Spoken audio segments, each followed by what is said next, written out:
हाल ही में आंध्र प्रदेश की एन चंद्रबाबू नायडू सरकार ने बैकवर्ड क्लासेस यानी बीसी समुदाय के लिए लोकल बॉडीज में राजनीतिक आरक्षण बढ़ाने के अहम प्रस्ताव को मंजूरी दी है।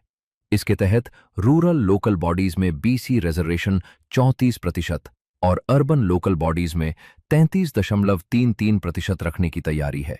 यह फैसला 2024 के विधानसभा चुनाव में टीडीपी के नेतृत्व वाले एनडीए के प्रमुख वादों में शामिल था। इसका महत्व इसलिए भी बढ़ जाता है क्योंकि आंध्र प्रदेश की आबादी में बीसी समुदाय की हिस्सेदारी 50% से अधिक बताई गई है और लोकल गवर्नेंस में उनका प्रतिनिधित्व लंबे समय से बड़ा राजनीतिक मुद्दा रहा है।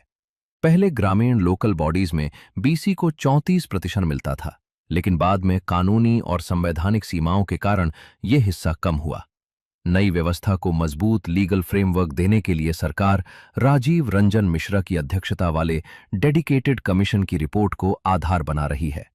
सुप्रीम कोर्ट के अनुसार लोकल बॉडी इलेक्शंस में बीसी रिजर्वेशन लागू करने के लिए ट्रिपल टेस्ट पूरा करना जरूरी है।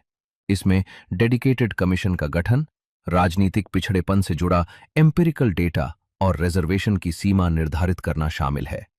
सबसे महत्वपूर्ण चुनौती 50% रिजर्वेशन सीलिंग की है, क्योंकि एससी और एसटी के संवैधानिक आरक्षण के साथ बीसी कोटा जोड़ने पर सरकार को सुप्रीम कोर्ट के दिशा निर्देशों के भीतर व्यवस्था तैयार करनी होगी।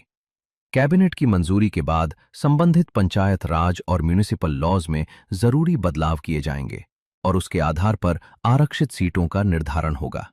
इसका असर ग्राम पंचायत से लेकर मंडल परिषद, जिला परिषद, म्यूनिसिपैलिटीज और म्यूनिसिपल कॉरपोरेशंस तक दिखाई दे सकता है।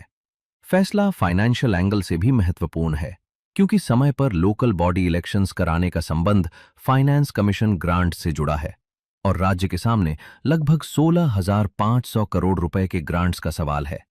सरकार अक्टूबर तक चुनावी प्रक्रिया पूरी करने की दिशा में तैयारी कर रही है।